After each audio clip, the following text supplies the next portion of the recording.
이런 별들의 조각이 다시 모여들어 새로운 별로 태어납니다.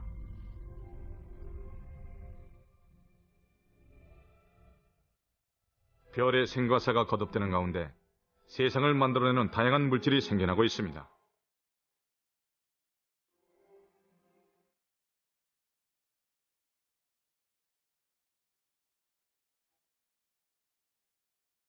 이런 물질들로부터 우리의 지구도 만들어집니다.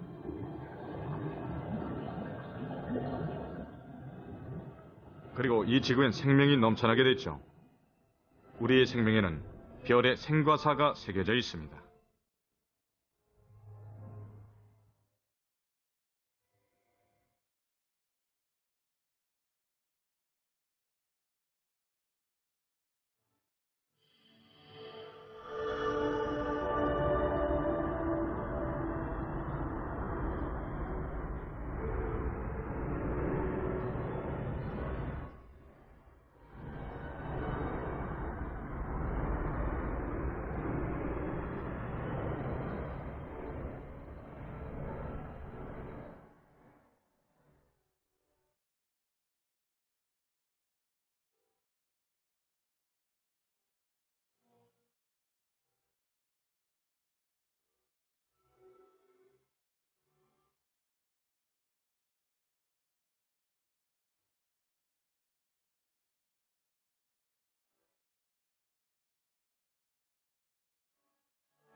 부와 권력의 상징인 황금.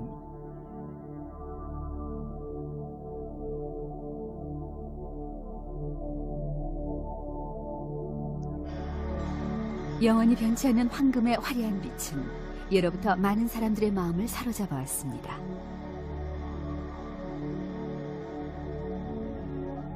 금을 인공적으로 만들 수만 있다면 무한한 부를 손에 넣을 수가 있죠. 일확천금을 꿈꾸는 연금술사들은 다양한 물질을 섞어 넣으면서 어떻게 해서든 금을 만들어내려고 했습니다.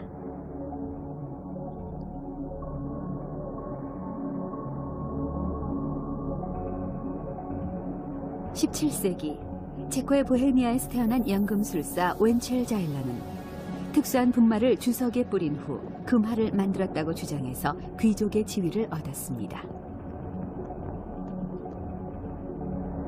하지만 200년 후 그가 만든 금화가 가짜임이 드러납니다.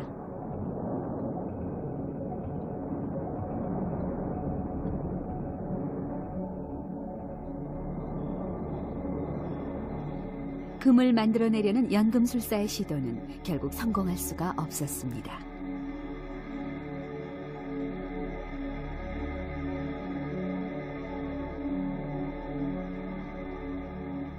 풍성한 자연의 혜택을 받는 우리의 세상. 이 세상은 몇 가지의 기본적인 물질로 이루어져 있습니다.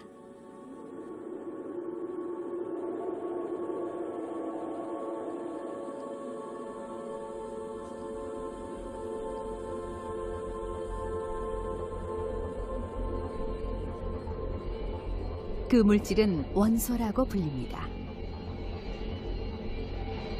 원소는 가장 가벼운 수소에서부터 가장 무거운 우라늄까지 90여 종류가 있습니다.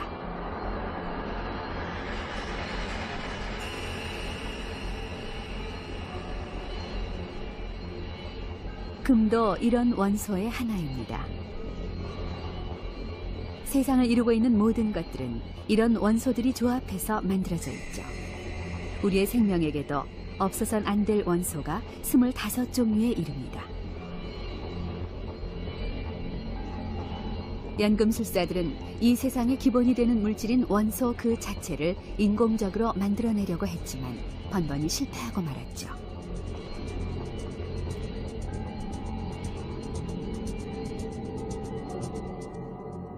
현대의 과학기술을 이용한다 해도 금을 만들어내기란 불가능합니다.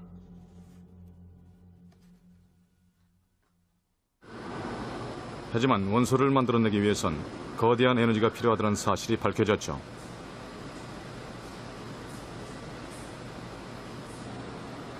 미국 샌디아 국립연구소의 핵융합 실험장치입니다.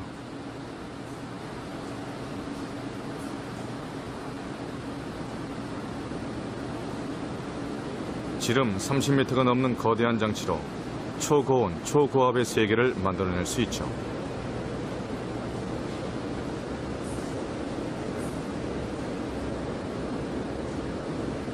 (50자와트의) 전력에 맞먹는 에너지를 바늘끝만한 곳으로 집중시켜서 수백만 도의 초고온을 만듭니다.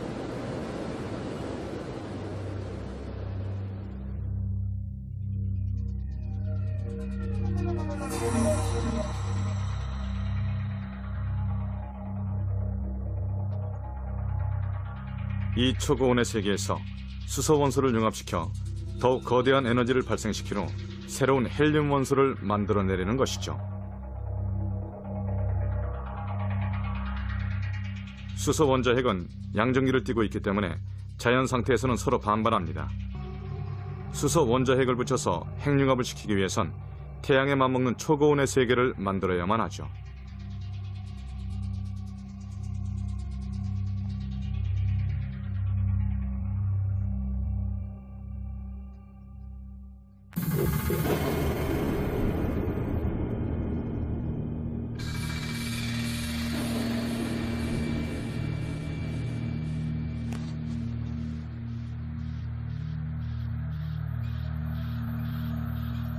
초고온의 세계에선 수소 원자핵이 주위를 고속으로 돌다가 서로 충돌해서 융합합니다. 이렇게 해서 새로운 헬륨 원소를 만들어내게 됩니다. 우리의 태양에서도 같은 반응이 일어나고 있습니다. 거대한 불꽃을 뿜어내는 불덩이 속에서 수소들이 핵융합을 일으키고 있죠.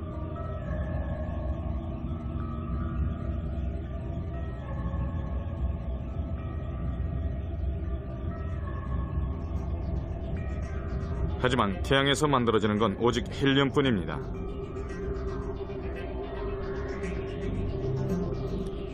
태양의 에너지로도 헬륨보다 무거운 원소를 만들어낼 수는 없으니까요.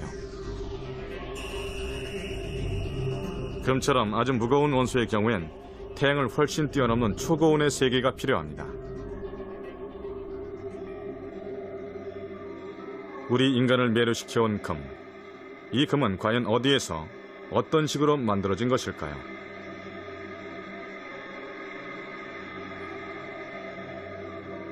우리의 관심은 자연스레 광활한 우주로 향합니다.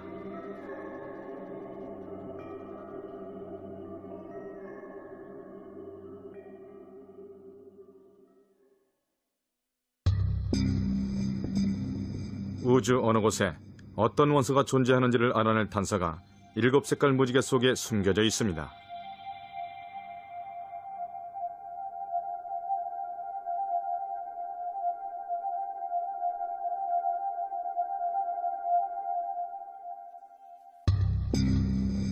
맨 먼저 그것을 발견한 사람은 19세기 독일의 렌즈 제작자 요제프 폰 프라운호퍼였죠.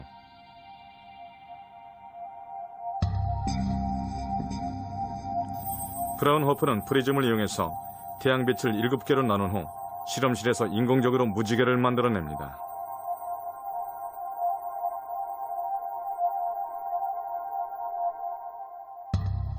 그리고 현미경으로 자세히 관찰한 결과 7개의 빛 속에서 이상한 것을 발견했죠.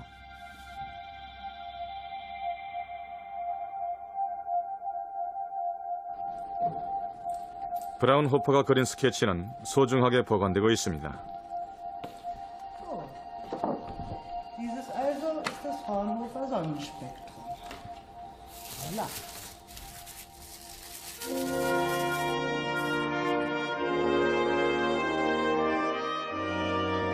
약 10년에 걸친 관찰 결과를 종합한 스케치입니다. 무지개의 7색깔로 나누어진 띠 속에 검은 선이 꼼꼼하게 그려져 있습니다. 그 숫자는 574개에 이릅니다.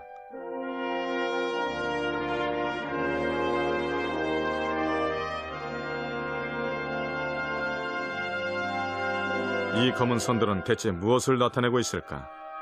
브라운호퍼는 생애를 걸고 필사적으로 조사해봤지만 그 수수께끼를 풀어낼 수가 없었습니다. 수수께끼가 풀린 것은 브라운호퍼의 발견으로부터 반세기 뒤의 일입니다.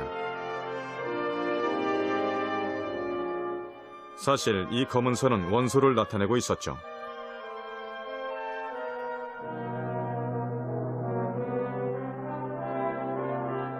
태양을 대신한 조명 앞에서 원소의 하나인 나트륨을 태웁니다.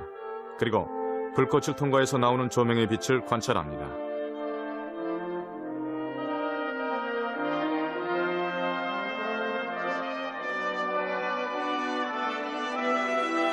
프리즘을 써서 7색깔로 나누면 적색과 황색 사이에 검은 선 한 가닥이 보입니다. 이 검은 선은 나트륨 원소의 존재를 나타내죠.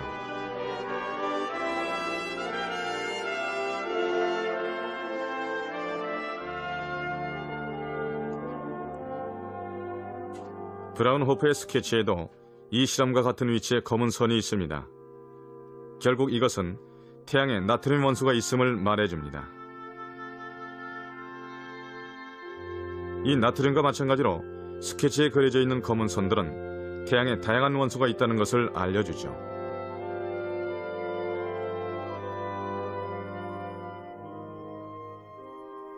예를 들어 C로 이름 붙인 선은 수소입니다.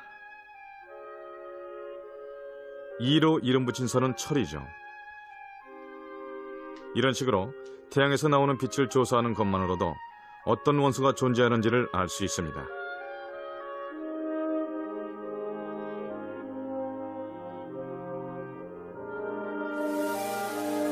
최신의 장비로 태양을 관찰한 결과입니다. 여기에선 브라운호프가 그린 검은 선을 그래프로 나타냈습니다.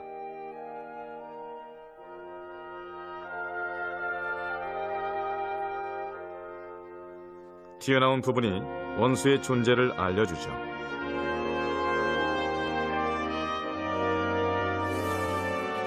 이 부분은 금을 나타냅니다. 이 그래프는 태양에 다양한 원소가 존재함을 알려줍니다.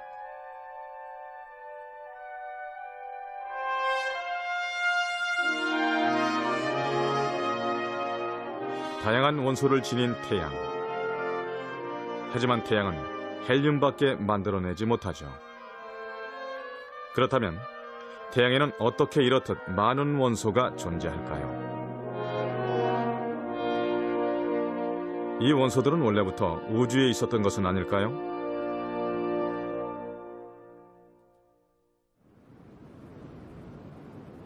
남아메리카 칠레의 안데스 산석. 해발 2400m의 정상엔 라스 캠파나스 천문대가 있습니다.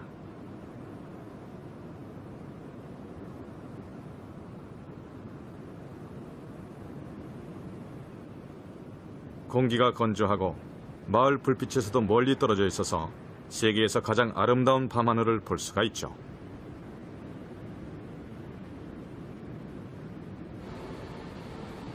지름 6.5m의 최신식 망원경으로 어렴풋한 별빛조차 놓치지 않으면서 대우주의 수수께끼를 풀기 위해 관측을 계속하고 있습니다.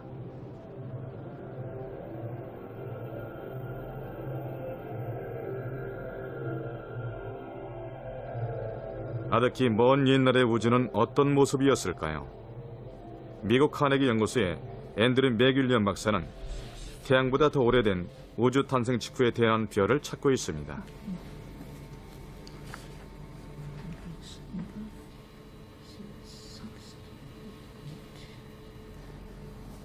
그는 그런 별이 발견되면 우주 탄생 당시의 모습을 자세히 알 수 있을 거로 믿고 있죠.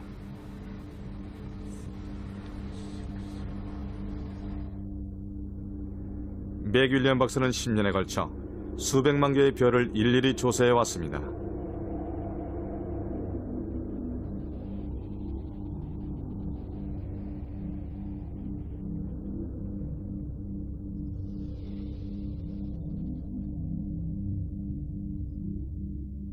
그리고 그는 마침내 그 별을 찾아냈죠. 그것은 은하계 중심에서 아득하게 떨어진 곳에 있는 눈에 띄지 않은 별이었습니다.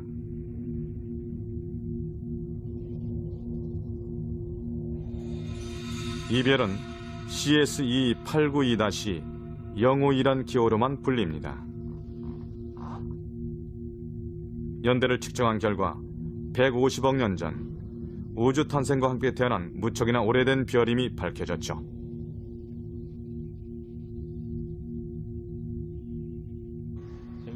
별의 나이를 계산하기 위해서 방사성 원소인 토륨과 우라늄을 근거로 연대를 측정하는 방법을 채택했습니다. 우라늄의 원자수가 처음에 반으로 줄어드는 반감기는 45억 년이고 토륨의 반감기는 145억 년입니다. 따라서 이 방법으로 별들의 나이를 계산할 수 있죠. 그 별들은 무척이나 오래된 별입니다. 약 120억 년에서 150억 년은 됐으니까요. 더욱이 이 별의 빛을 자세히 조사해보자 이상한 사실이 드러났습니다. 이 그래프는 이 별의 수소와 헬륨의 원소가 거의 포함되어 있지 않다는 것을 보여줍니다.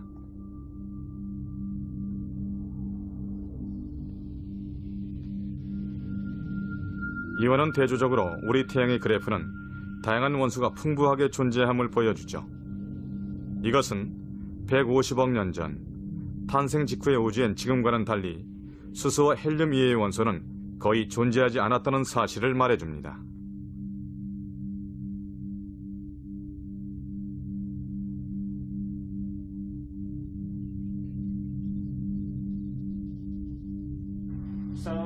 이 오래된 별에는 수소와 헬륨의 양이 압도적으로 많고 태양하고 비교해 보더라도 다른 금속의 양은 태양이 지닌 것의 1000분의 1밖에 되지 않습니다. 이 별이 탄생할 당시의 은하계는 금속의 양이 태양이 지닌 것의 1000분의 1밖에 안 됩니다. 그리고 이 그래프에서 알 수 있듯이 150억 년 전에서부터 45억 년 전에 이르는 동안 은하계엔 금속들의 종류가 활발하게 늘어났습니다. 그리고 이런 사실을 근거로 해서 이 오래된 별이 태어난 초기의 은하계엔 금속의 숫자가 무척이나 적었다는 것을 알 수 있죠. 별이 지구에서와 같은 바위나 지각을 만들기 위해서는 다른 금속이나 규소처럼 열에 강한 원소들이 필요합니다. 태양이 탄생한 45억 년 이전에 지구와 같은 행성이 생겨났을 가능성은 생각보다 훨씬 낮다고 말씀드릴 수 있습니다. 다양한 원소들이 원래부터 우주에 존재했던 것은 아니었습니다. 그럼 우주 탄생으로부터 100억 년 후 우리의 태양계가 탄생할 당시는 어떠했을까요?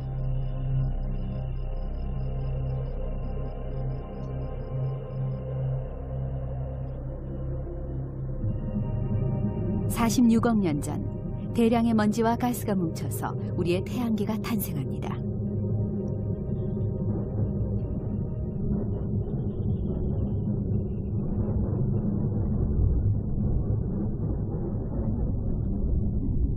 이 태양계를 만들어낸 먼지가 운석 안에 원래의 모습으로 남아 있었습니다.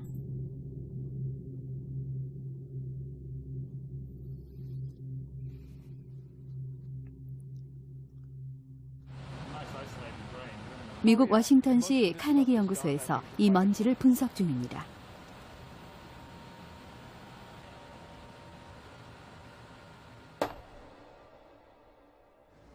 이 운석들은 최소한 40억 년 전에서 60억 년 전에 탄생한 것으로 보이는데 그 속엔 상당히 특별한 기록이 남아 있습니다. 물론 이 운석들이 태양계 안으로 들어올 때까지의 여정은 무척이나 기나긴 것이고 그처럼 작은 천체가 지금까지 살아남았다는 사실이 마치 기적과도 같습니다. 이 운석들은 수십억 년에 걸쳐서 별과 별 사이를 지나며 지구에까지 도착했는데 그 정확한 경로는 알 수 없습니다. 이런 운석이 구름처럼 한데 뭉쳐서 우리의 태양계를 이루었을 수도 있습니다. 그렇게 구름처럼 뭉쳐 있다가 태양계가 생성되는 과정 속에서도 어떤 이유에선가 살아남은 후 일종의 행성 형태를 이루었을 수도 있겠죠. 그래서 그 운석의 일부는 수억 년 동안 행성의 형성 과정 속에서도 살아남았고 지금도 그 일부가 별 주위를 떠도는 아주 예외적인 현상을 보인다고 할 수 있겠습니다. 분석 결과 다양한 원소를 지닌 먼지들이 발견됐습니다. 이 먼지는 규소의 결정입니다.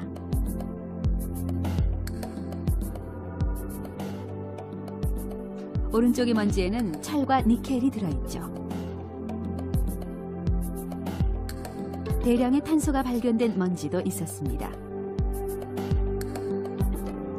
46억 년 전 태양계가 탄생할 즈음엔 이미 다양한 원소가 존재하고 있었던 것이죠.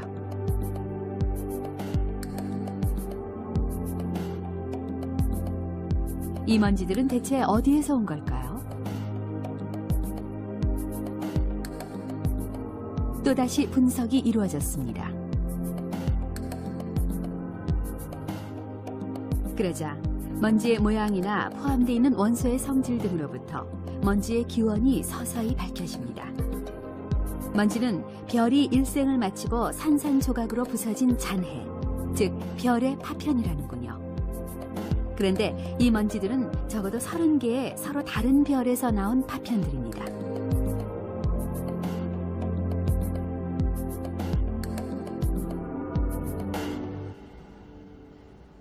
여러 운석들 속에서 발견된 이 먼지들이 30개에서 40개, 어쩌면 그 이상의 서로 다른 별에서부터 나왔다는 것을 입증할 만한 확실한 증거가 있습니다. 그리고 이 먼지들을 자세히 조사해 보면은 기원이 된 별들의 크기나 태어난 연대나 은하계 안에서의 그 별의 위치에 이르기까지 놀라울 정도로 저마다 크게 다르다는 것을 알 수 있죠. 그리고 이런 물질들이 어떤 이유에선지는 몰라도 원시의 태양계 구름 속으로 모여든 후 우리의 태양계를 만들고 더 나아가 우리의 생명을 이루었다는 것이야말로 참으로 놀라운 사실입니다. 끝없이 펼쳐진 우주. 별의 파편들은 이 우주의 어느 곳에서 태어나는 것일까요? 과학자들이 주목하는 것은 행성상 성운으로 불리는 천체입니다.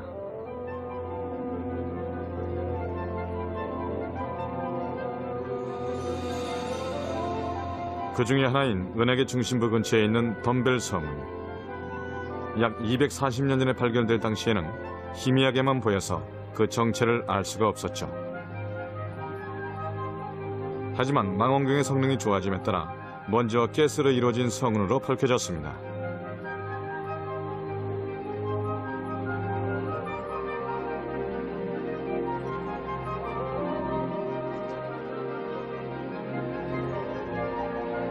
그리고 이 성운 중심부엔 작은 별이 있고 그 주위로 먼지와 가스가 퍼지고 있음을 알 수 있었죠.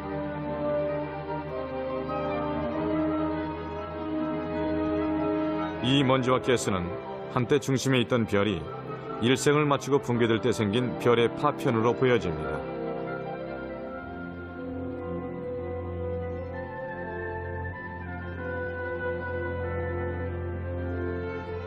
검은 고자리의 링 성운. 태양과 비슷한 크기의 별이 붕괴되면서 생긴 별의 잔해입니다. 먼지와 가스가 10조 킬로미터의 엄청난 범위로 퍼져 있습니다.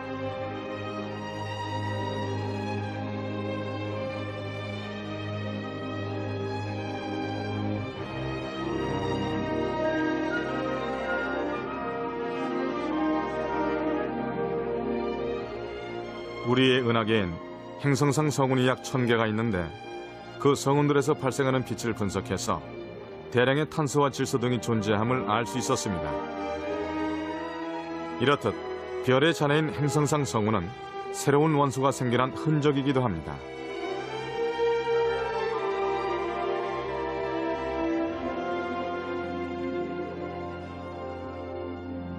그런데 이런 경우엔 생겨나는 원소엔 한계가 있다고 합니다. 이론상으로 산소보다 무거운 원소는 생길 수가 없죠. 그 이유는 과연 무엇일까요?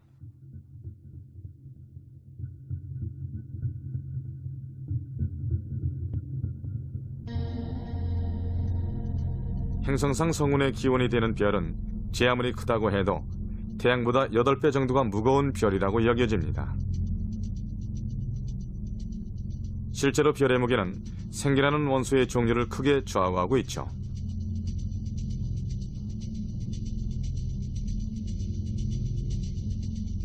이 빛나는 별의 내부에선 수소가 핵융합을 해서 헬륨을 만들어냅니다.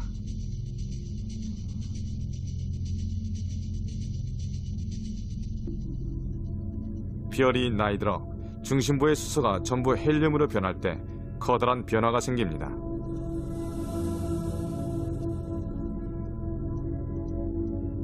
중심부의 온도가 높아지고 별이 팽창하기 시작하면서 적색 거성으로 불리는 별로 점차 변모해가는 것이죠.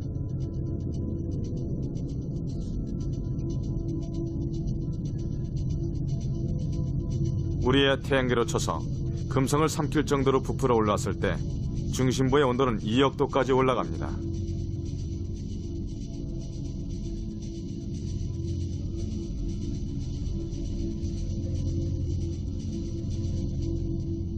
그러면 헬륨이 연달아 핵융합을 해서 새로운 원소가 탄생합니다.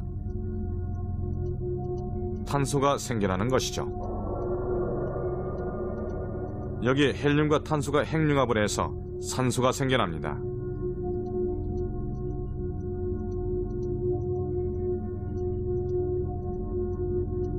별은 최종적으로 지구를 집어삼킬 만큼 팽창합니다.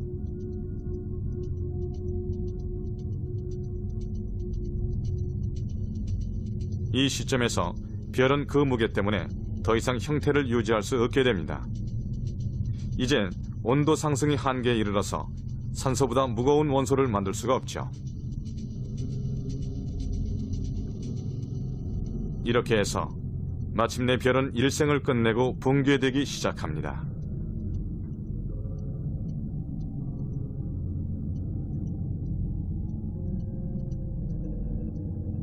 원소를 품고 있는 대량의 먼지와 가스가 우주 공간으로 퍼져나갑니다.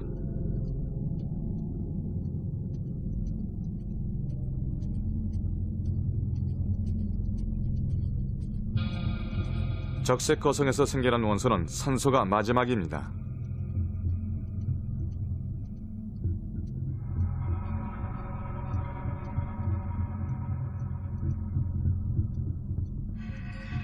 아직은 금처럼 무거운 원소 근처에는 접근하지 못했죠.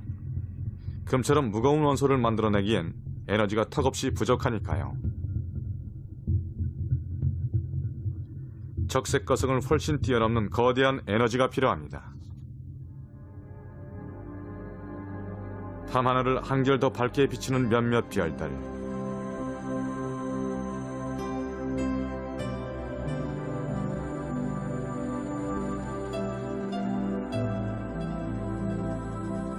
전갈자리 한가운데에서 빨갛게 빛나는 안타레스는 그 크기가 워낙 커서 적색 거성의 3배가 넘습니다. 오리온 자리에 베텔게우스. 이 별은 그보다 훨씬 더 커서 적색 거성의 60배가 넘죠. 과학자들은 이런 별이 일생을 끝마칠 때 적색 거성을 훨씬 뛰어넘는 거대한 에너지가 나올지도 모른다고 봅니다.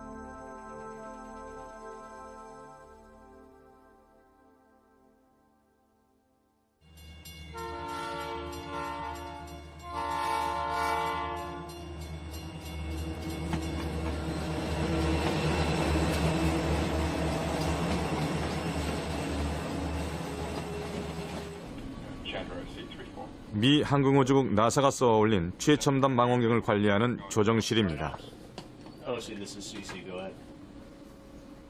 이 망원경은 지상이 아닌 머나먼 우주 공간에 떠 있습니다. 1999년부터 관측을 개시한 챈들러 X선 천문대입니다.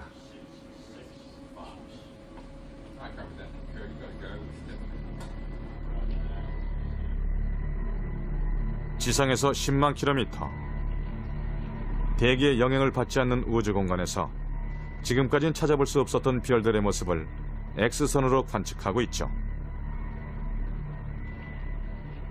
X선 망원경은 대규모의 폭발 현상 같은 높은 에너지의 천체 현상을 관측하기에 적합합니다.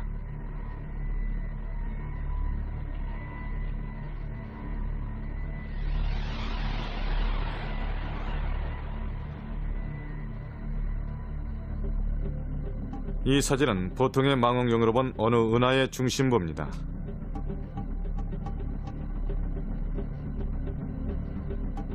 X선 망원경으로 같은 부분을 보면 푸른 가스가 거친 채로 보이죠.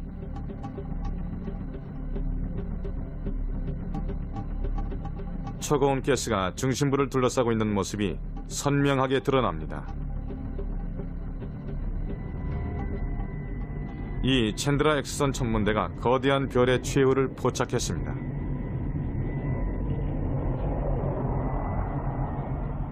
W 모양으로 알려진 카시오페이아 자리. 여기에 거대한 별이 대폭발을 일으킨 잔해인 카시오페이아 A가 있습니다.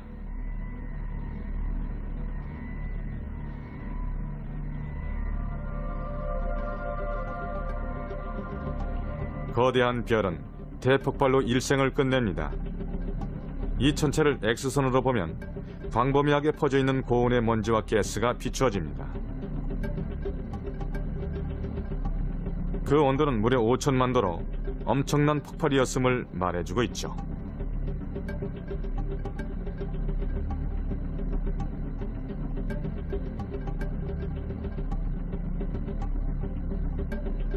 보시는 바와 같이 폭발이 아주 뚜렷한 형태를 띠고 있음을 알 수 있습니다.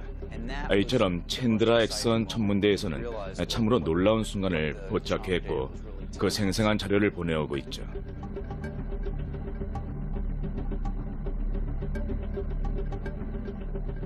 더욱이 이 영상에는 다양한 원소로 이루어진 거대한 덩어리가 촬영되어 있습니다. 이 녹색 부분은 규소와 규소의 생성물이 풍부하게 있음을 말해줍니다. 붉은색 부분엔 철이 풍부하게 들어있죠. 이젠 이런 식으로 전에는 볼 수 없었던 것들을 제대로 파악할 수가 있습니다. 원소가 뭉쳐있는 것으로 보아 원소들이 별의 폭발로 갓 태어났음을 말해줍니다. 녹색은 규소, 적색은 철, 흰색은 칼슘입니다. 이렇듯 별의 잔해 속에선 태양계 전체와 맞먹는 거대한 원소 덩어리가 보입니다. 적색 거성에선 만들어지지 않던 무거운 원소가 대량으로 생겨난 것이죠. 그리고 이 무거운 원소들이 어떤 식으로 생겨난 것인지 그 자세한 과정이 밝혀지고 있습니다.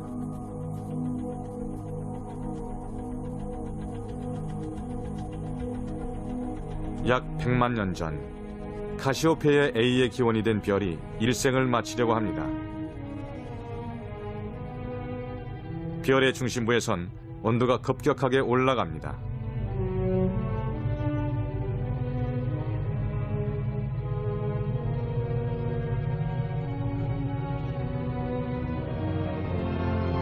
핵융합은 산소에 그치지 않고 한층 더 진행됩니다. 온도가 7억 도를 넘자 네온과 마그네슘이, 30억 도가 되자 규소와 유황, 아르곤과 칼슘이, 그리고 50억 도까지 오르자 철이 생겨납니다.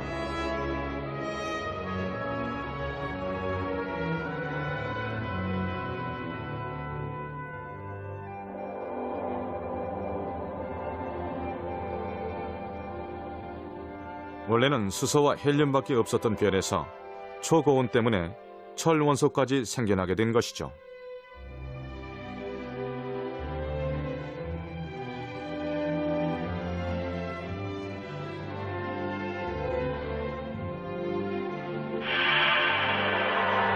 그리고 어마어마한 대폭발이 일어납니다.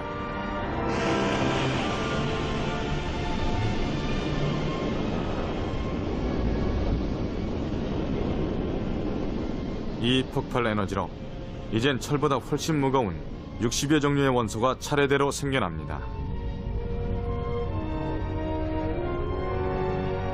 새로 생겨난 원소는 먼지와 가스가 돼서 초속 수천 킬로미터의 엄청난 속도로 우주 공간을 향해 퍼져나갑니다.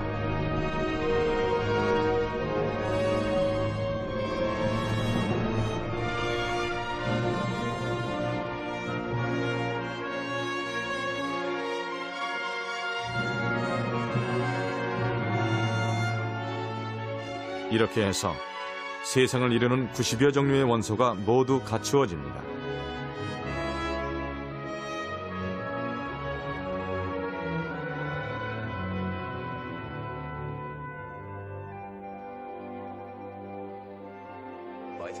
이렇듯 세상을 이루는 모든 원소가 별에서부터 생겨났다는 건 참으로 놀라운 일입니다. 철과 반도체에 쓰이는 규소, 우리가 숨쉬는 산소는 물론 모든 원소는 별에서 만들어진 다음 별과 별 사이에 우주 공간으로 퍼져나간 것이죠. 별에서 생겨난 이들 원소 하나하나가 결국에는 지구와 우리의 생명으로 거듭나기 전까지는 참으로 기나긴 여행을 해야만 했습니다. 그래서 전 늘 그런 걸 생각할 때마다 무한한 감동을 느끼곤 합니다. 별의 폭발로 세상을 이루는 모든 원소가 갖춰졌습니다. 우리의 마음을 사로잡는 금도 생겨났죠. 그런데 사실 금에 대해선 여전히 수수께끼가 남아 있습니다.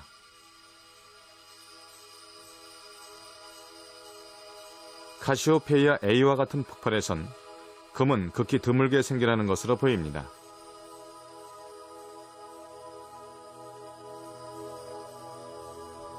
폭발 에너지만으론 우주에 존재하는 금을 전부 만들어내기가 어렵다고 보거나 우주엔 폭발을 훨씬 능가하는 거대한 에너지를 내는 장소가 있다고 보는 과학자도 있습니다.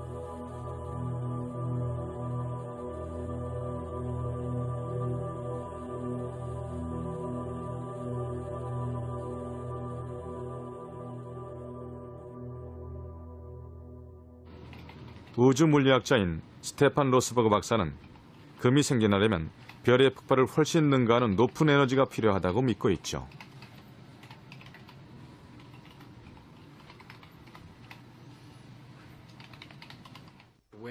우주 그 어디에서 그런 일이 일어날까요?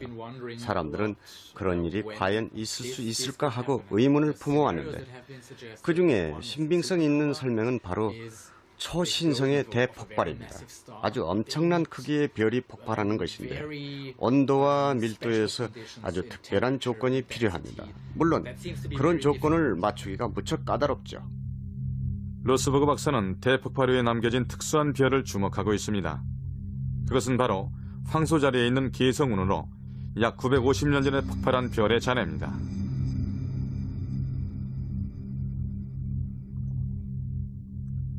태양계보다 10배 이상 넓은 이 성운에선 화려한 빛을 내고 있죠.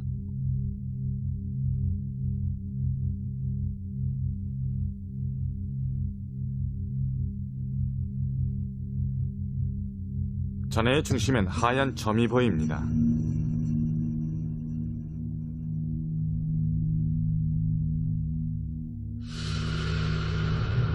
엄청난 대폭발 때문에 원래의 별 중심부가 압축돼서 특수한 별이 된 것으로 보통은 중성자별로 불립니다. 지름이 약 10km인 작은 별이지만 이 별은 숟가락 한 술의 부피에 수십억 톤이나 되는 터무니없이 무거운 물질로 이루어져 있죠.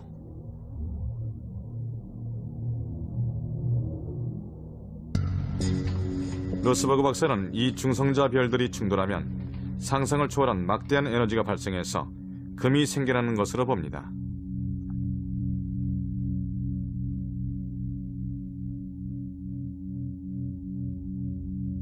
박사는 세계 최대급의 계산 능력을 지닌 슈퍼컴퓨터로 모의 실험을 했습니다.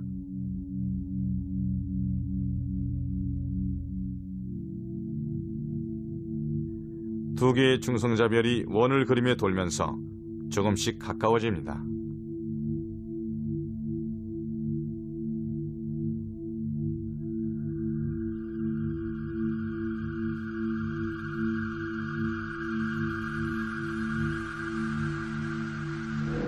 (100km까지) 가까워졌을 때 중력의 균형이 일제히 무너져서 충돌하기 시작합니다. 충돌 중심부의 온도는 1조도로 우주에서 가장 높은 온도의 세계입니다. 각각의 별을 이루고 있던 물질들은 산산조각으로 부서지면서 거대한 소용돌이를 그리며 멀리까지 흩날립니다.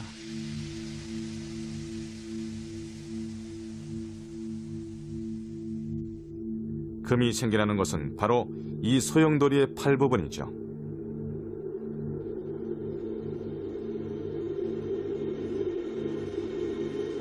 물질들은 격렬하게 충돌하며 순간적으로 금으로 바뀌면서 우주 공간으로 퍼져나갑니다.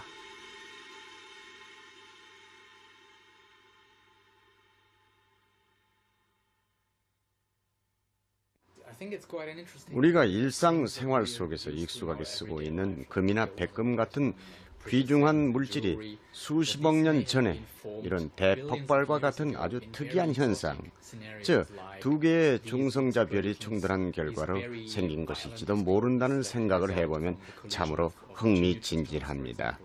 이처럼 엄청나게 높은 밀도와 막대한 온도, 상상을 초월한 속도를 지닌 대폭발 속에서 우리가 날마다 쓰고 있는 금속과 여러 물질들이 생겨났을지 모릅니다. 네, 물론 금이나 백금 같은 원소들은 지구상에서 너무도 소중한 것들입니다. 이와 같은 물질들은 중성자 별의 충돌이라는 아주 보기 드문 현상으로부터 생겨났을 가능성이 있습니다. 실제로 두 개의 중성자 별이 공통의 중심을 갖고 그 주위를 도는 연성계를 이루기도 힘들고 그 두 중성자 별이 충돌해서 원소를 만들어내는 것 또한 무척이나 보기 드문 일이죠. 우주에서 이런 현상은 좀처럼 일어나기 어렵습니다. 이렇듯 금은 이 지구상에선 대량으로 만들어낼 수도 없고 너무도 귀하기 때문에 그만큼 비쌀 수밖에 없는 물질입니다. 150억 년의 우주 역사는 하나하나의 별들이 원소를 만들어낸 역사입니다.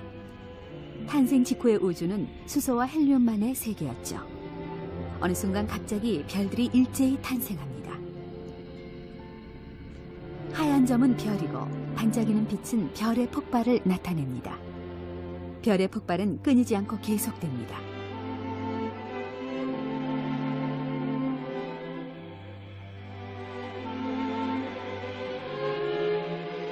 이 엄청난 숫자의 별들이 일생을 마치면서 점차 새로운 원소를 만들어내는 거죠.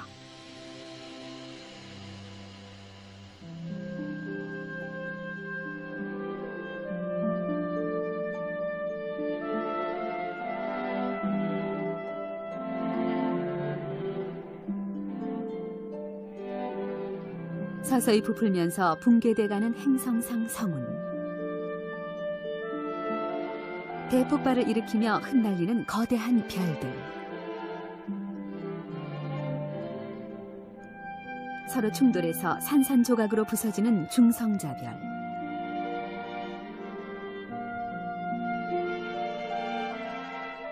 이 모두가 죽음을 맞이함과 동시에 대량의 원소를 우주 공간으로 쏟아놓습니다.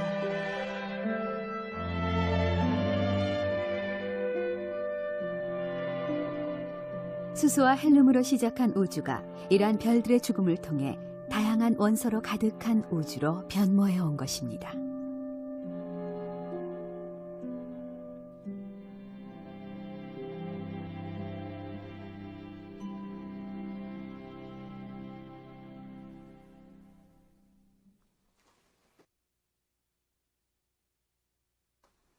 (46억 년) 전 먼지와 가스가 모여서 우리의 태양계가 탄생했습니다.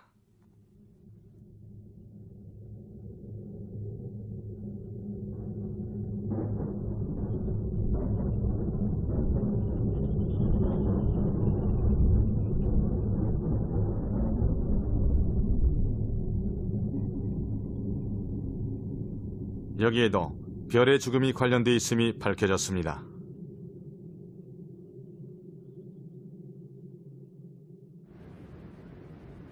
남미 안데스 산속에 있는 나고야 대학의 전파망원경 난텐입니다.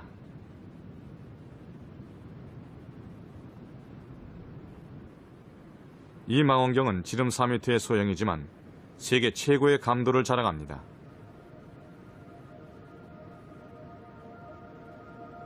전파망원경들은 스스로 빛을 낼 수 없는 먼지와 가스를 선명하게 잡아냅니다.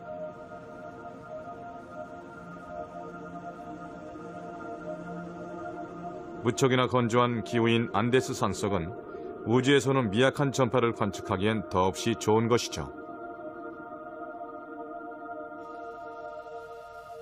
1996년에 완공한 이후 이곳에선 밤낮을 가리지 않고 관측을 계속해오고 있습니다.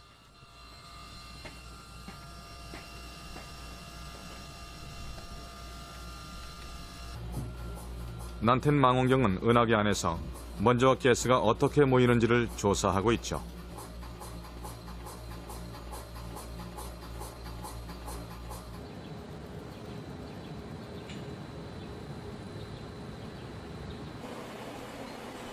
난텐 망원경이 모은 막대한 자료에 대한 분석이 이루어집니다.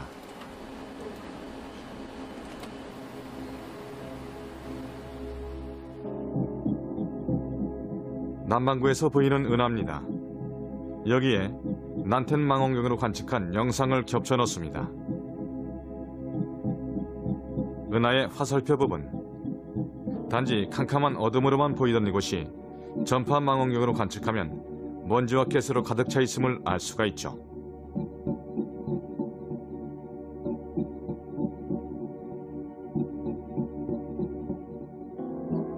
녹색에서 적색까지의 부분이 먼지와 가스가 짙게 모여 있는 곳입니다.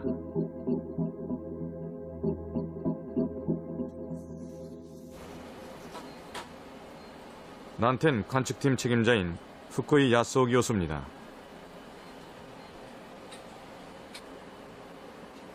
후쿠이 교수는 은하계 안에서 먼지와 가스가 어떤 식으로 분포하는지를 조사했습니다. 그러자 이 먼지와 가스가 이상한 형태로 모여 있음을 알 수가 있었죠.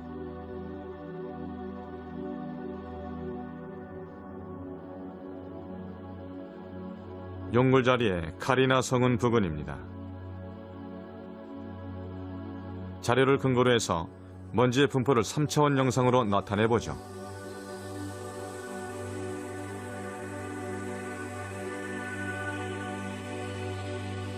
먼지와 가스가 집중된 부분은 마치 달걀 껍질 같은 구면의 모양을 하고 있습니다. 왜 이런 모양을 하고 있을까요? 후쿠이 교수는 이것을 별의 폭발 때문이라고 봅니다.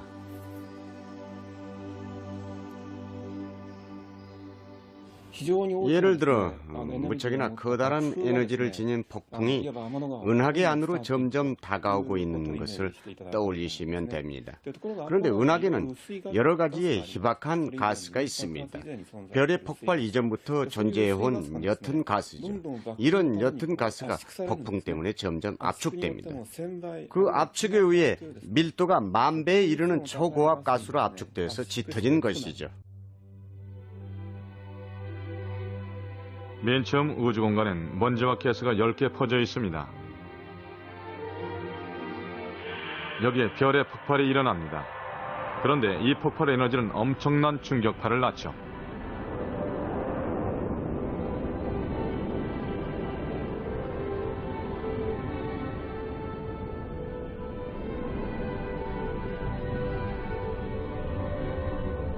이 충격파 때문에 우주 공간에 떠있던 먼지와 가스가 점점 압축됩니다.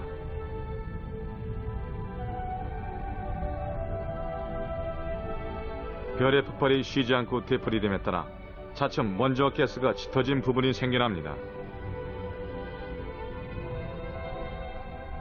이런 별의 폭발이 우주 공간으로 10개 퍼져가는 먼지와 가스를 끌어들여서 한 덩어리로 만드는 역할을 한 것이죠.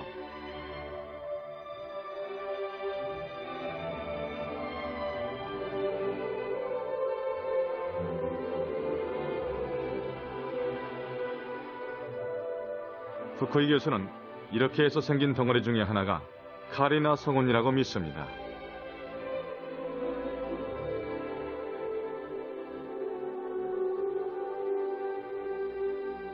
그런데 이 카리나 성운을 관측하자 짙게 모여있던 먼지와 가스 속에서 몇몇 별이 탄생하고 있었습니다.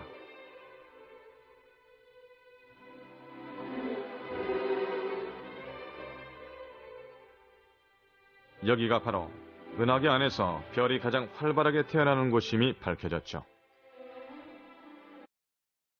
별의 폭발은 원소를 만드는 것뿐만이 아니라 그 원소를 다시 모아서 새로운 별을 탄생시키는 역할도 해온 것입니다.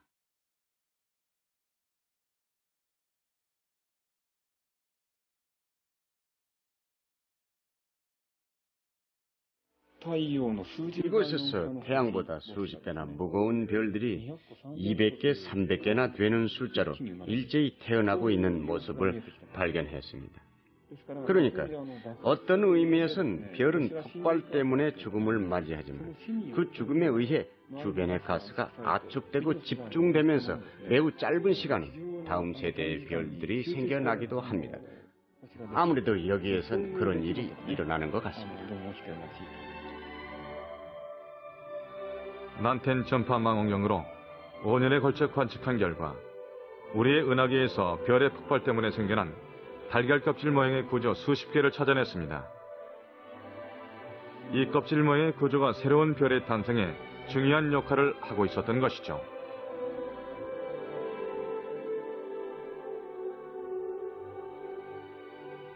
우리의 태양계도 이러한 껍질 하나에서 태어났는지도 모릅니다.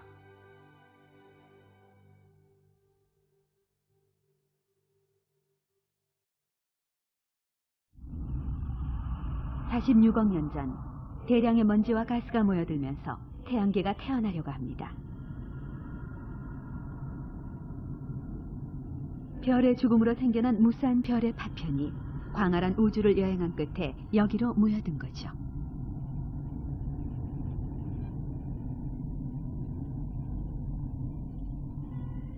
마침내 태양과 지구가 태어납니다.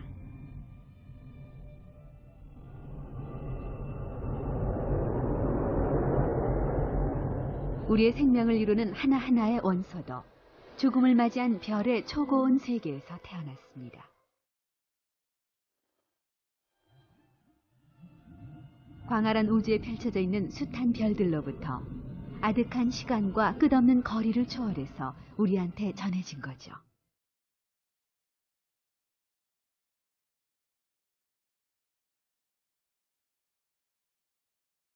이렇듯 우주 150억 년의 유산을 물려받은 우리는 지금도 그 생명을 이어가고 있습니다.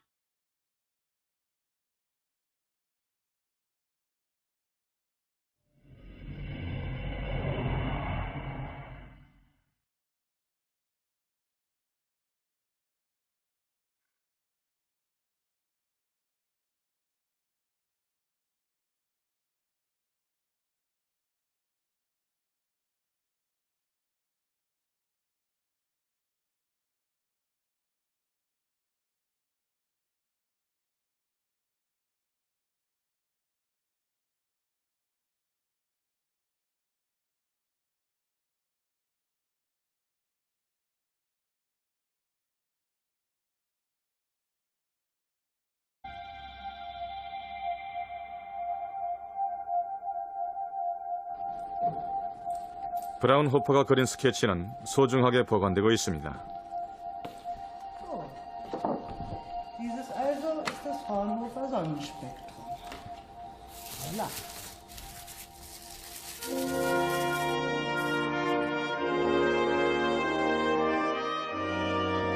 약 10년에 걸친 관찰 결과를 종합한 스케치입니다. 무지개의 7색깔로 나누어진 띠 속에 검은 선이 꼼꼼하게 그려져 있습니다. 그 숫자는 574개에 이릅니다.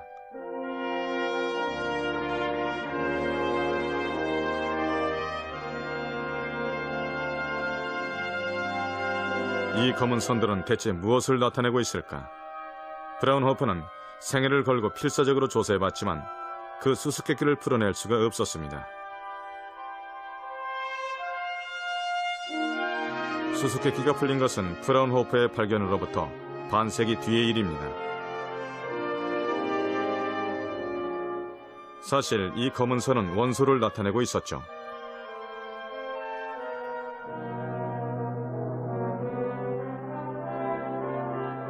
태양을 대신한 조명 앞에서 원소의 하나인 나트륨을 태웁니다. 그리고 불꽃을 통과해서 나오는 조명의 빛을 관찰합니다.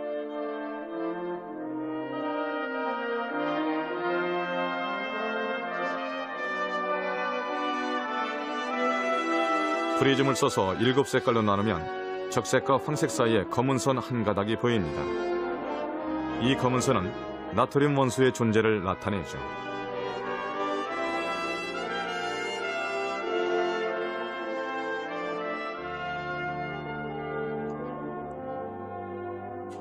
브라운호퍼의 스케치에도 이 실험과 같은 위치에 검은 선이 있습니다.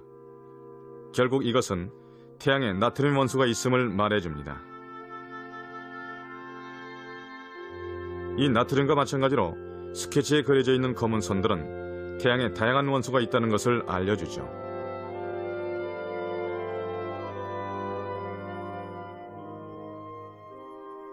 예를 들어 C로 이름 붙인 선은 수소입니다. E로 이름 붙인 선은 철이죠. 이런 식으로 태양에서 나오는 빛을 조사하는 것만으로도 어떤 원소가 존재하는지를 알 수 있습니다.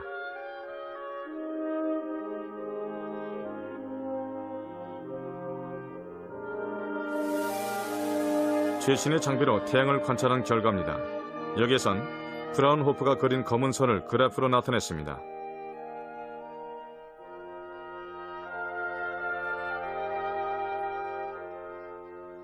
튀어나온 부분이 원소의 존재를 알려주죠.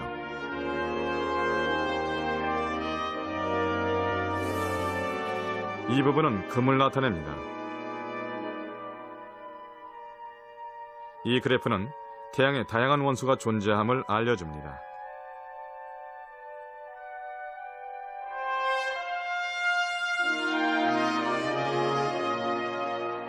다양한 원소를 지닌 태양. 하지만 태양은 헬륨밖에 만들어내지 못하죠. 그렇다면 태양에는 어떻게 이렇듯 많은 원소가 존재할까요? 이 원소들은 원래부터 우주에 있었던 것은 아닐까요?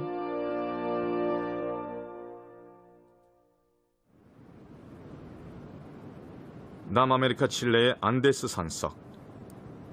해발 2,400m의 정상엔 라스 캠파나스 천문대가 있습니다.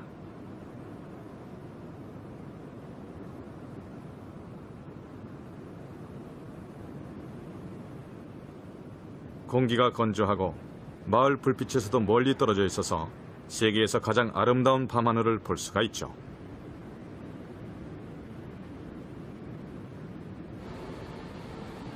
지름 6.5m의 최신식 망원경으로 어렴풋한 별빛조차 놓치지 않으면서 대우주의 수수께끼를 풀기 위해 관측을 계속하고 있습니다.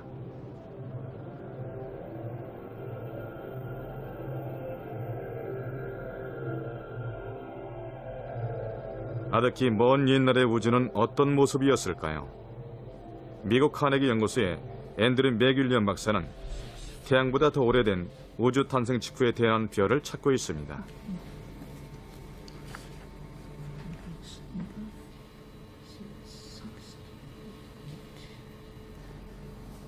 그는 그런 별이 발견되면 우주 탄생 당시의 모습을 자세히 알 수 있을 거로 믿고 있죠.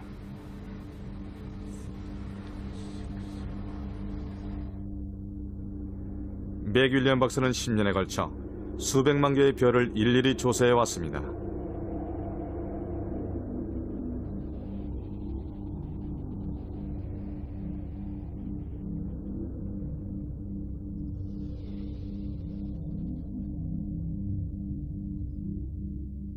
그리고 그는 마침내 그 별을 찾아냈죠.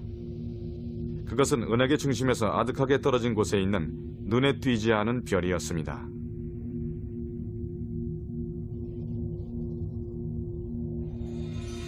이 별은 CSE-892-052란 기호로만 불립니다. 연대를 측정한 결과 150억 년 전 우주 탄생과 함께 태어난 무척이나 오래된 별임이 밝혀졌죠.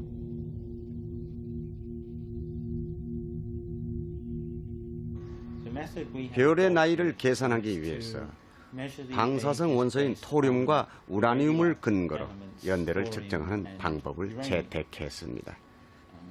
우라늄의 원자수가 처음에 반으로 줄어드는 반감기는 45억 년이고 토륨의 반감기는 145억 년입니다. 따라서 이 방법으로 별들의 나이를 계산할 수 있죠. 그 별들은 무척이나 오래된 별입니다. 약 120억 년에서 150억 년은 됐으니까요. 더욱이 이 별의 빛을 자세히 조사해보자 이상한 사실이 드러났습니다. 이 그래프는 이 별의 수소와 헬륨의 원소가 거의 포함되어 있지 않다는 것을 보여줍니다.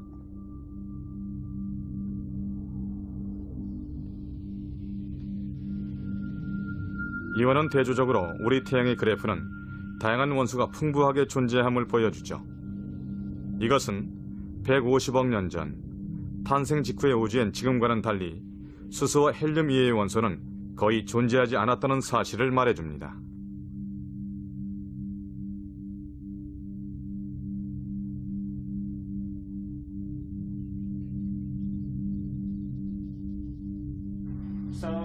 이 오래된 별에는 수소와 헬륨의 양이 압도적으로 많고 태양하고 비교해 보더라도 다른 금속의 양은 태양이 지닌 것의 1000분의 1밖에 되지 않습니다. 이 별이 탄생할 당시의 은하계는 금속의 양이 태양이 지닌 것의 1000분의 1밖에 안 됩니다. 그리고 이 그래프에서 알 수 있듯이 150억 년 전에서부터 45억 년 전에 이르는 동안 은하계엔 금속들의 종류가 활발하게 늘어났습니다. 그리고 이런 사실을 근거로 해서 이 오래된 별이 태어난 초기의 은하계엔 금속의 숫자가 무척이나 적었다는 것을 알 수 있죠. 별이 지구에서와 같은 바위나 지각을 만들기 위해서는 다른 금속이나 규소처럼 열에 강한 원소들이 필요합니다. 태양이 탄생한 45억 년 이전에 지구와 같은 행성이 생겨났을 가능성은 생각보다 훨씬 낮다고 말씀드릴 수 있습니다. 다양한 원소들이 원래부터 우주에 존재했던 것은 아니었습니다. 그럼 우주 탄생으로부터 100억 년 후 우리의 태양계가 탄생할 당시는 어떠했을까요?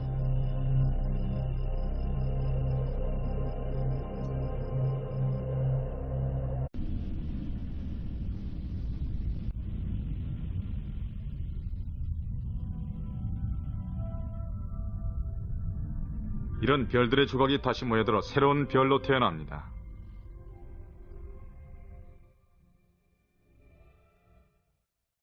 별의 생과사가 거듭되는 가운데 세상을 만들어내는 다양한 물질이 생겨나고 있습니다.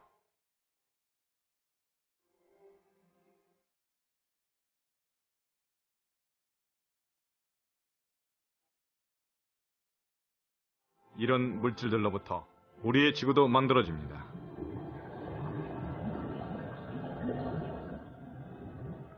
그리고 이 지구엔 생명이 넘쳐나게 됐죠. 우리의 생명에는 별의 생과사가 새겨져 있습니다.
부와 권력의 상징인 황금.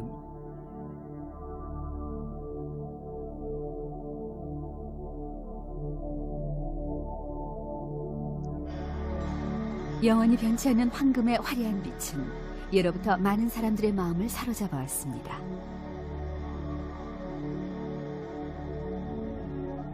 금을 인공적으로 만들 수만 있다면 무한한 부를 손에 넣을 수가 있죠. 일확천금을 꿈꾸는 연금술사들은 다양한 물질을 섞어 넣으면서 어떻게 해서든 금을 만들어내려고 했습니다.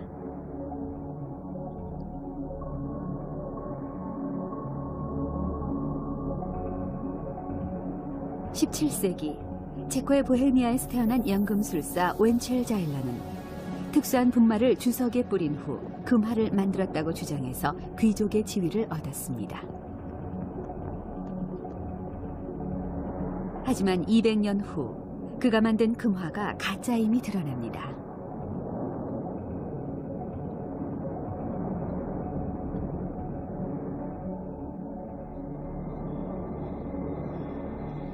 금을 만들어내려는 연금술사의 시도는 결국 성공할 수가 없었습니다.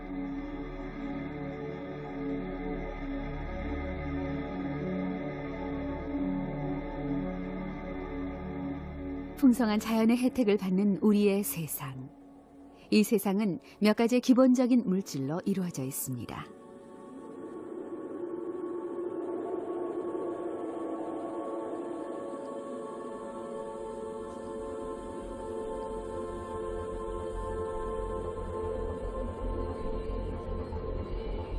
그 물질은 원소라고 불립니다.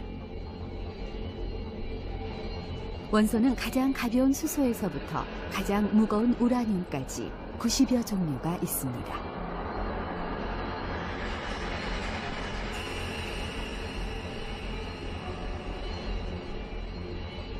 금도 이런 원소의 하나입니다. 세상을 이루고 있는 모든 것들은 이런 원소들이 조합해서 만들어져 있죠. 우리의 생명에게도 없어선 안 될 원소가 25종류에 이릅니다. 연금술사들은 이 세상의 기본이 되는 물질인 원소 그 자체를 인공적으로 만들어내려고 했지만 번번이 실패하고 말았죠.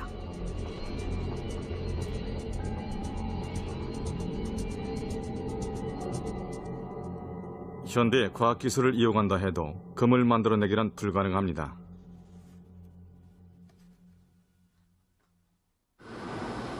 하지만 원소를 만들어내기 위해선 거대한 에너지가 필요하다는 사실이 밝혀졌죠.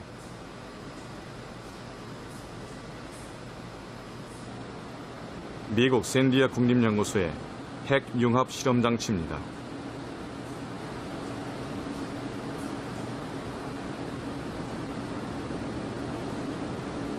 지름 30m가 넘는 거대한 장치로 초고온, 초고압의 세계를 만들어낼 수 있죠.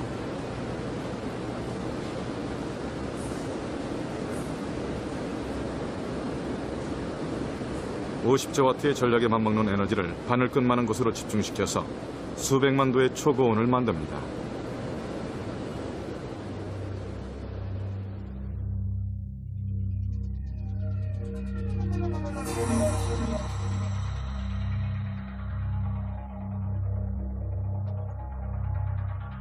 이 초고온의 세계에서 수소 원소를 융합시켜 더욱 거대한 에너지를 발생시킨 후 새로운 헬륨 원소를 만들어내려는 것이죠.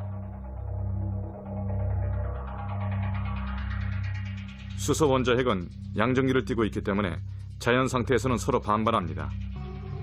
수소 원자핵을 붙여서 핵융합을 시키기 위해선 태양에 맞먹는 초고온의 세계를 만들어야만 하죠.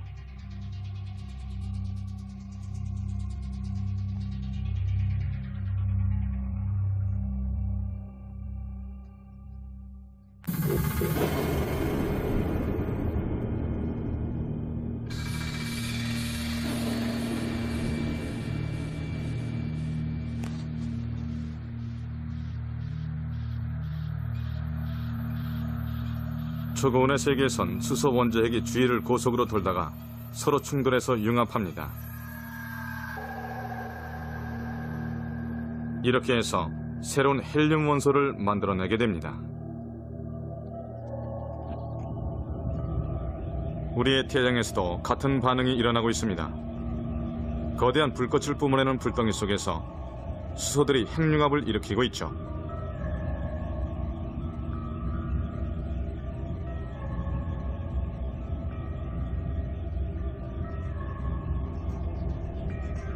하지만 태양에서 만들어지는 건 오직 헬륨뿐입니다.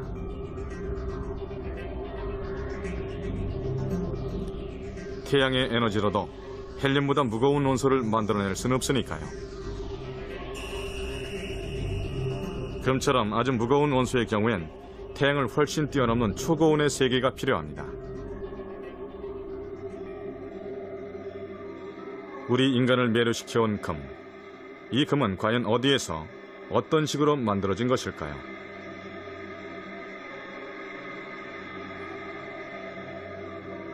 우리의 관심은 자연스레 광활한 우주로 향합니다.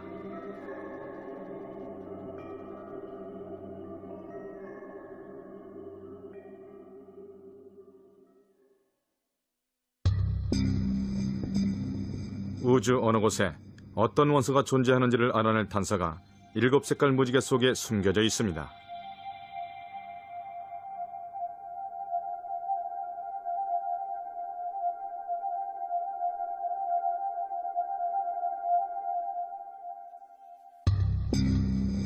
맨 먼저 그것을 발견한 사람은 19세기 독일의 렌즈 제작자 요제프 폰 프라운호퍼였죠.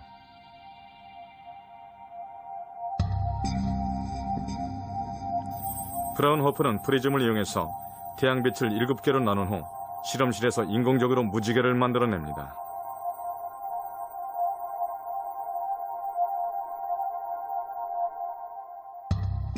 그리고 현미경으로 자세히 관찰한 결과 7개의 빛 속에서 이상한 것을 발견했죠.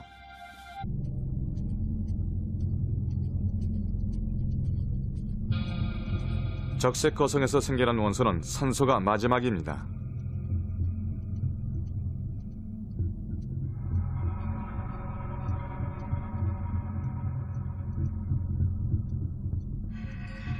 아직은 금처럼 무거운 원소 근처에는 접근하지 못했죠. 금처럼 무거운 원소를 만들어내기엔 에너지가 턱없이 부족하니까요. 적색 거성을 훨씬 뛰어넘는 거대한 에너지가 필요합니다. 밤하늘을 한결 더 밝게 비추는 몇몇 별들.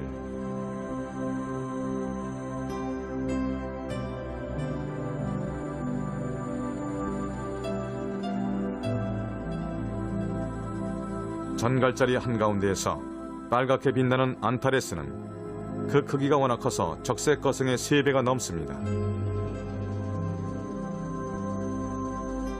오리온 자리에 베텔게우스. 이 별은 그보다 훨씬 더 커서 적색 거성의 60배가 넘죠. 과학자들은 이런 별이 일생을 끝마칠 때 적색 거성을 훨씬 뛰어넘는 거대한 에너지가 나올지도 모른다고 봅니다.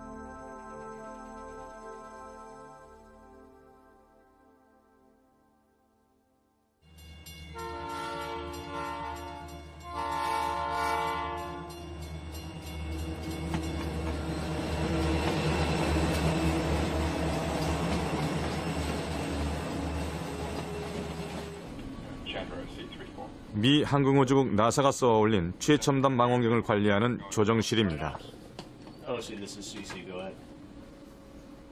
이 망원경은 지상이 아닌 머나먼 우주 공간에 떠 있습니다. 1999년부터 관측을 개시한 챈들러 X선 천문대입니다.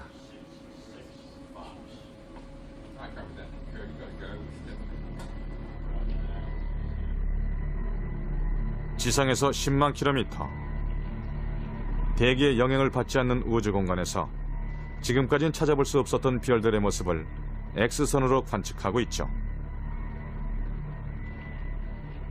X선 망원경은 대규모의 폭발 현상 같은 높은 에너지의 천체 현상을 관측하기에 적합합니다.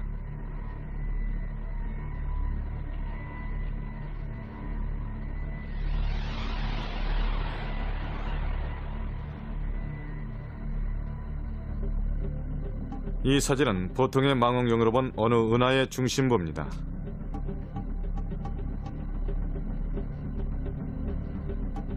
X선 망원경으로 같은 부분을 보면 푸른 가스가 거친 채로 보이죠.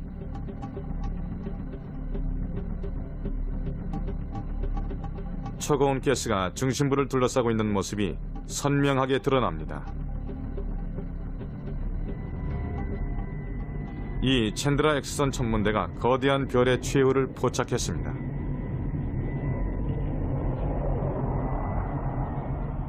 W 모양으로 알려진 카시오페이아 자리. 여기에 거대한 별이 대폭발을 일으킨 잔해인 카시오페이아 A가 있습니다.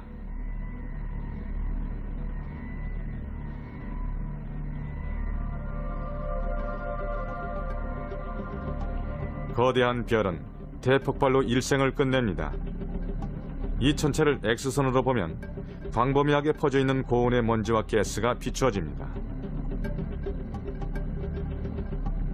그 온도는 무려 5천만 도로 엄청난 폭발이었음을 말해주고 있죠.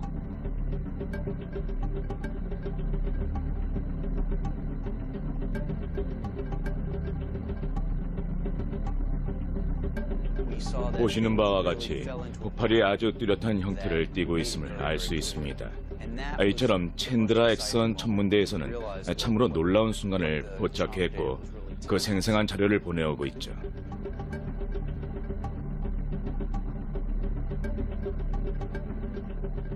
더욱이 이 영상에는 다양한 원소로 이루어진 거대한 덩어리가 촬영되어 있습니다.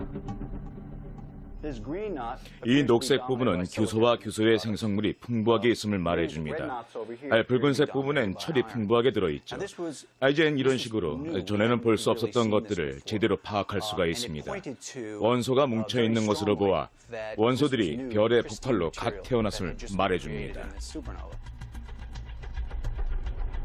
녹색은 규소, 적색은 철, 흰색은 칼슘입니다. 이렇듯 별의 잔해 속에선 태양계 전체와 맞먹는 거대한 원소 덩어리가 보입니다. 적색 거성에선 만들어지지 않던 무거운 원소가 대량으로 생겨난 것이죠. 그리고 이 무거운 원소들이 어떤 식으로 생겨난 것인지 그 자세한 과정이 밝혀지고 있습니다.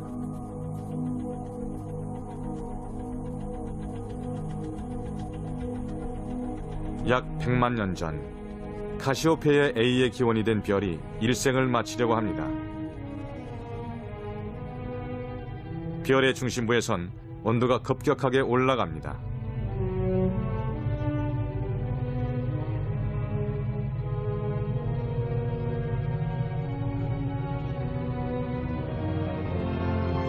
핵융합은 산소에 그치지 않고 한층 더 진행됩니다.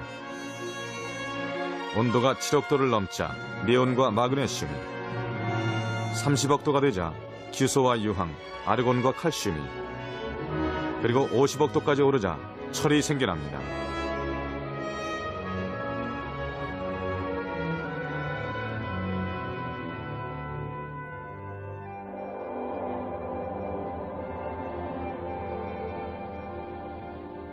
원래는 수소와 헬륨밖에 없었던 별에서 초고온 때문에 철 원소까지 생겨나게 된 것이죠.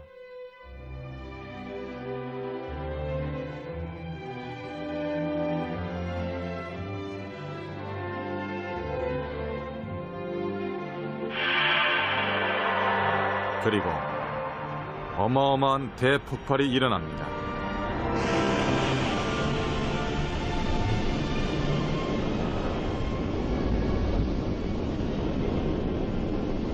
이 폭발 에너지로 이젠 철보다 훨씬 무거운 60여 종류의 원소가 차례대로 생겨납니다. 새로 생겨난 원소는 먼지와 가스가 돼서 초속 수천 킬로미터의 엄청난 속도로 우주 공간을 향해 퍼져나갑니다.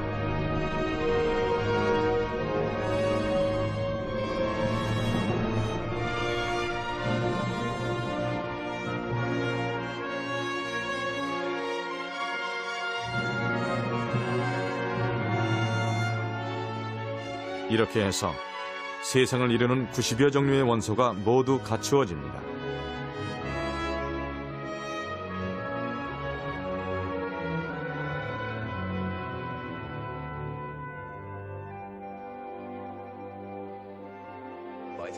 이렇듯 세상을 이루는 모든 원소가 별에서부터 생겨났다는 건 참으로 놀라운 일입니다.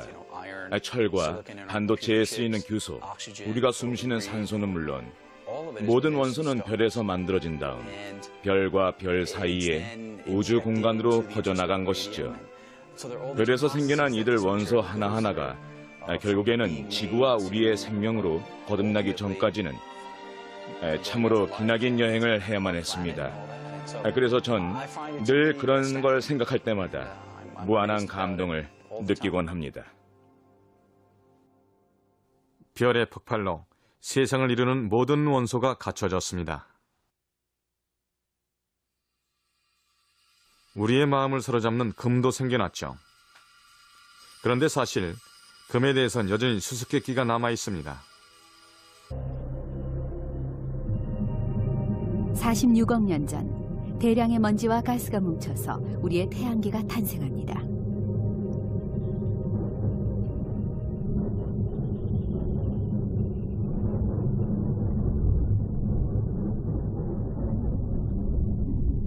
이 태양계를 만들어낸 먼지가 운석 안에 원래의 모습으로 남아 있었습니다.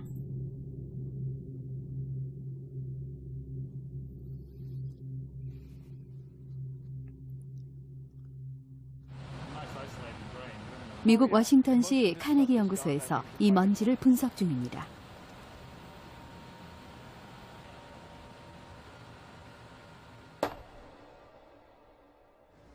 이 운석들은 최소한 40억 년 전에서 60억 년 전에 탄생한 것으로 보이는데 그 속엔 상당히 특별한 기록이 남아 있습니다. 물론 이 운석들이 태양계 안으로 들어올 때까지의 여정은 무척이나 기나긴 것이고 그처럼 작은 천체가 지금까지 살아남았다는 사실이 마치 기적과도 같습니다.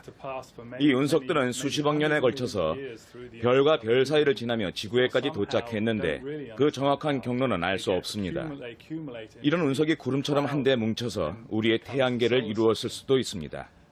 그렇게 구름처럼 뭉쳐 있다가 태양계가 생성되는 과정 속에서도 어떤 이유에선가 살아남은 후 일종의 행성 형태를 이루었을 수도 있겠죠.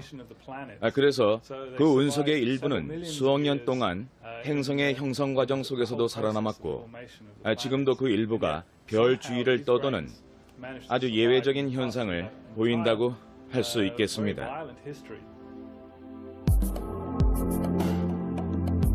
분석 결과 다양한 원소를 지닌 먼지들이 발견됐습니다. 이 먼지는 규소의 결정입니다.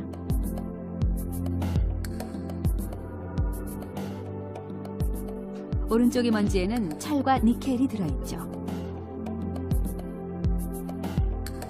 대량의 탄소가 발견된 먼지도 있었습니다. 46억 년 전 태양계가 탄생할 즈음엔 이미 다양한 원소가 존재하고 있었던 것이죠.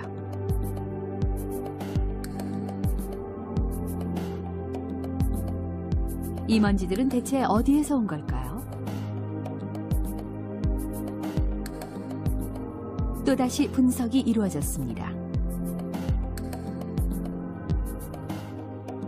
그러자 먼지의 모양이나 포함되어 있는 원소의 성질 등으로부터 먼지의 기원이 서서히 밝혀집니다.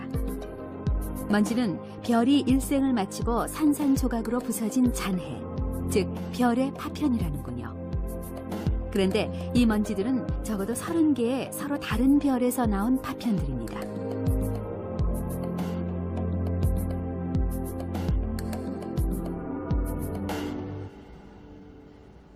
여러 운석들 속에서 발견된 이 먼지들이 30개에서 40개, 어쩌면 그 이상의 서로 다른 별에서부터 나왔다는 것을 입증할 만한 확실한 증거가 있습니다.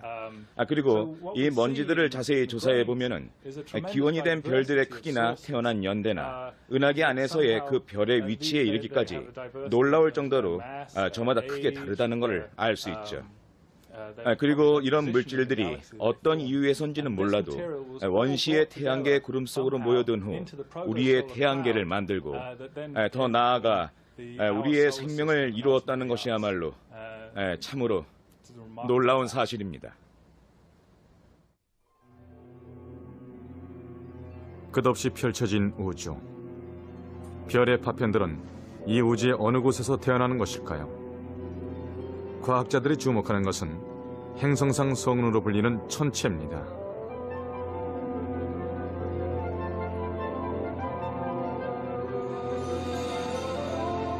그 중에 하나인 은하계 중심부 근처에 있는 덤벨 성운.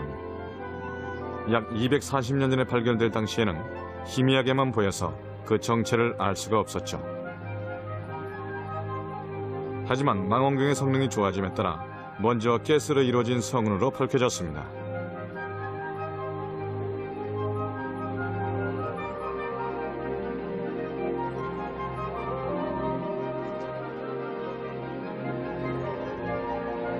그리고 이 성운 중심부엔 작은 별이 있고 그 주위로 먼지와 가스가 퍼지고 있음을 알 수 있었죠.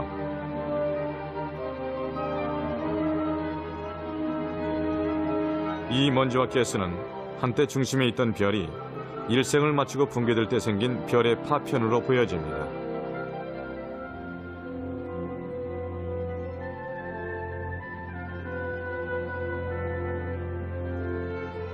검은 고자리의 링 성운. 태양과 비슷한 크기의 별이 붕괴되면서 생긴 별의 잔해입니다. 먼지와 가스가 10조 킬로미터의 엄청난 범위로 퍼져 있습니다.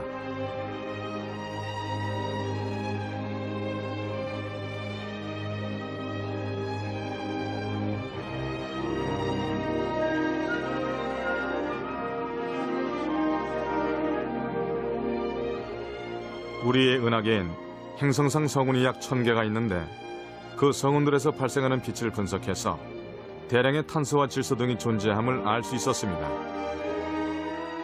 이렇듯 별의 잔해인 행성상 성운은 새로운 원소가 생겨난 흔적이기도 합니다.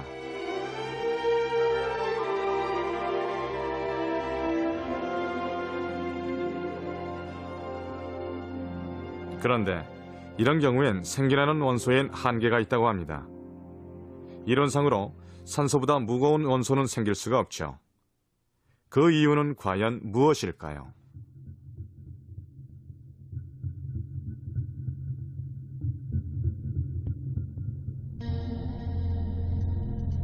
행성상 성운의 기원이 되는 별은 제 아무리 크다고 해도 태양보다 8배 정도가 무거운 별이라고 여겨집니다. 실제로 별의 무게는 생겨나는 원소의 종류를 크게 좌우하고 있죠.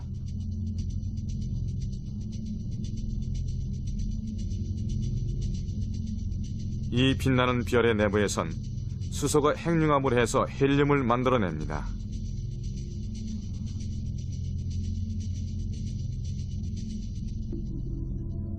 별이 나이 들어 중심부의 수소가 전부 헬륨으로 변할 때 커다란 변화가 생깁니다.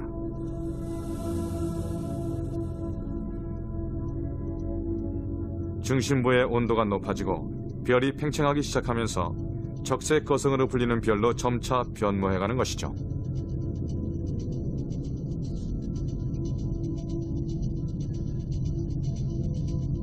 우리의 태양계로 쳐서 금성을 삼킬 정도로 부풀어 올랐을 때 중심부의 온도는 2억 도까지 올라갑니다.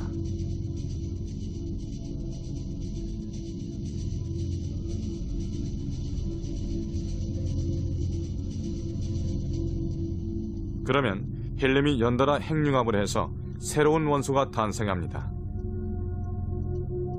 탄소가 생겨나는 것이죠. 여기에 헬륨과 탄소가 핵융합을 해서 산소가 생겨납니다.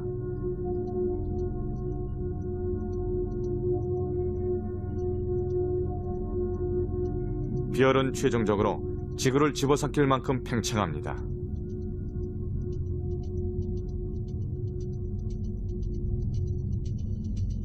이 시점에서 별은 그 무게 때문에 더 이상 형태를 유지할 수 없게 됩니다. 이젠 온도 상승이 한계에 이르러서 산소보다 무거운 원소를 만들 수가 없죠. 이렇게 해서 마침내 별은 일생을 끝내고 붕괴되기 시작합니다.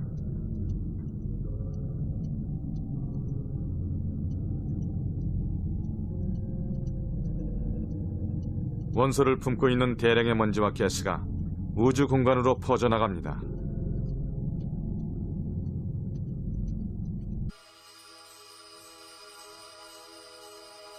카시오페이아 A와 같은 폭발에선 금은 극히 드물게 생겨나는 것으로 보입니다.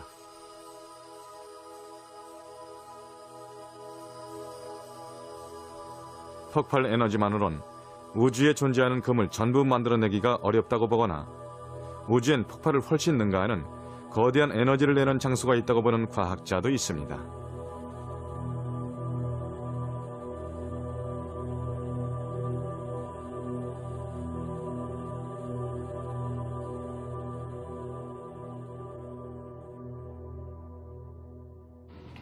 우주 물리학자인 스테판 로스버그 박사는 금이 생겨나려면 별의 폭발을 훨씬 능가하는 높은 에너지가 필요하다고 믿고 있죠.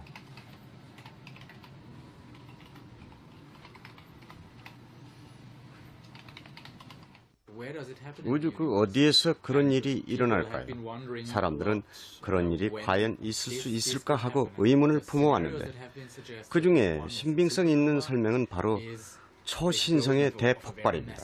아주 엄청난 크기의 별이 폭발하는 것인데 온도와 밀도에서 아주 특별한 조건이 필요합니다. 물론 그런 조건을 맞추기가 무척 까다롭죠. 로스버그 박사는 대폭발 후에 남겨진 특수한 별을 주목하고 있습니다. 그것은 바로 황소 자리에 있는 개성운으로 약 950년 전에 폭발한 별의 잔해입니다.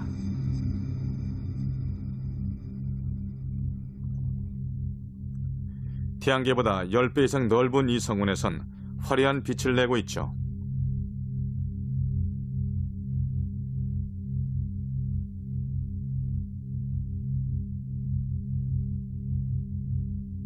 잔해의 중심엔 하얀 점이 보입니다.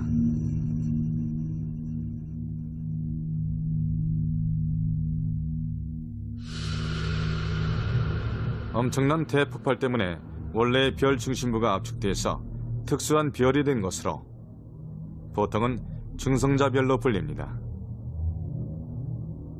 지름이 약 10km인 작은 별이지만 이 별은 숟가락 한 술의 부피에 수십억 톤이나 되는 터무니없이 무거운 물질로 이루어져 있죠.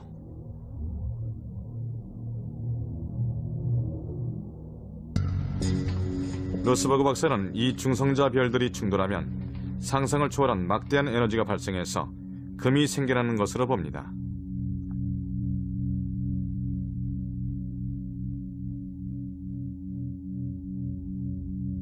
박사는 세계 최대급의 계산 능력을 지닌 슈퍼컴퓨터로 모의 실험을 했습니다.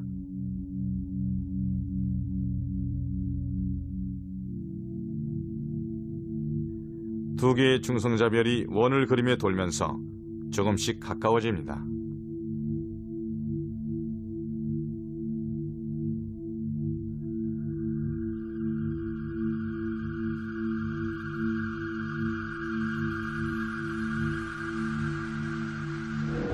(100km까지) 가까워졌을 때 중력의 균형이 일제히 무너져서 충돌하기 시작합니다. 충돌 중심부의 온도는 1조도로 우주에서 가장 높은 온도의 세계입니다. 각각의 별을 이루고 있던 물질들은 산산조각으로 부서지면서 거대한 소용돌이를 그리며 멀리까지 흩날립니다.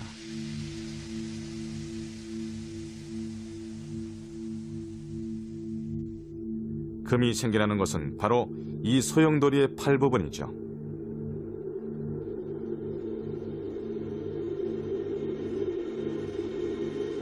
물질들은 격렬하게 충돌하며 순간적으로 금으로 바뀌면서 우주 공간으로 퍼져나갑니다.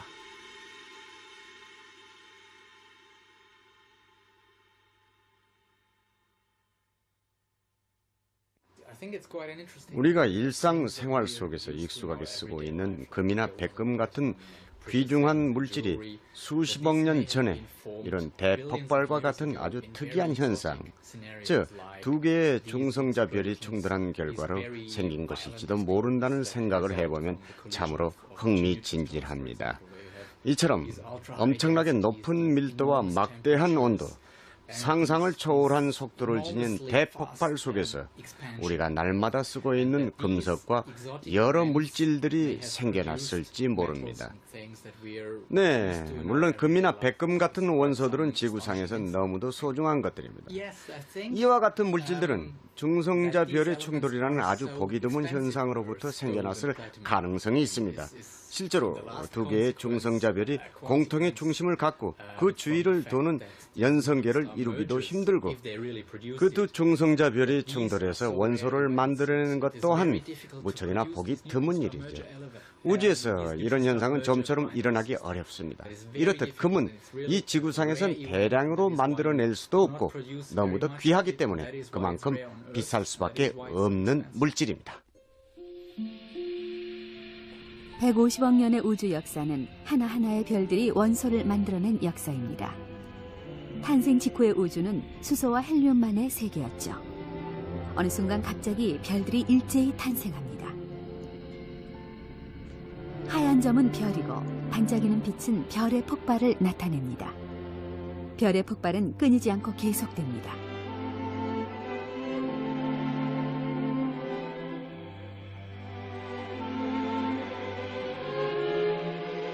이 엄청난 숫자의 별들이 일생을 마치면서 점차 새로운 원소를 만들어내는 거죠.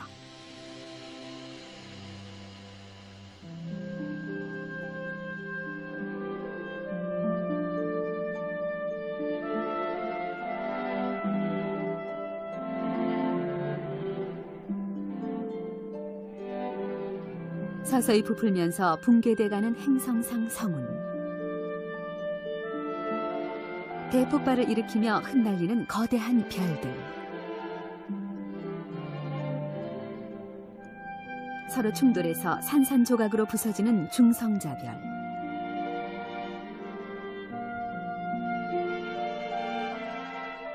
이 모두가 죽음을 맞이함과 동시에 대량의 원소를 우주 공간으로 쏟아놓습니다.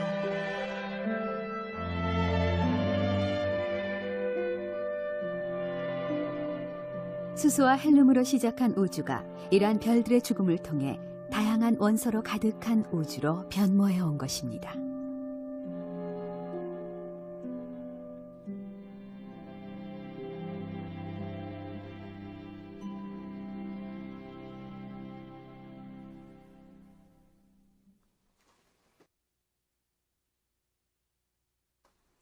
(46억 년) 전 먼지와 가스가 모여서 우리의 태양계가 탄생했습니다.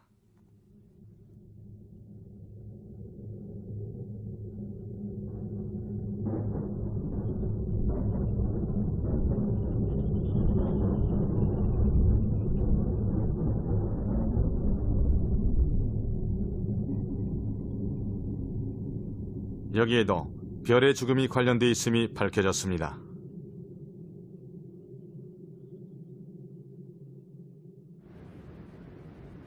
남미 안데스 산속에 있는 나고야 대학의 전파망원경 난텐입니다.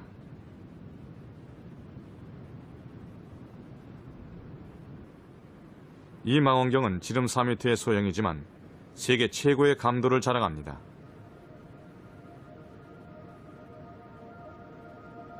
전파망원경들은 스스로 빛을 낼 수 없는 먼지와 가스를 선명하게 잡아냅니다.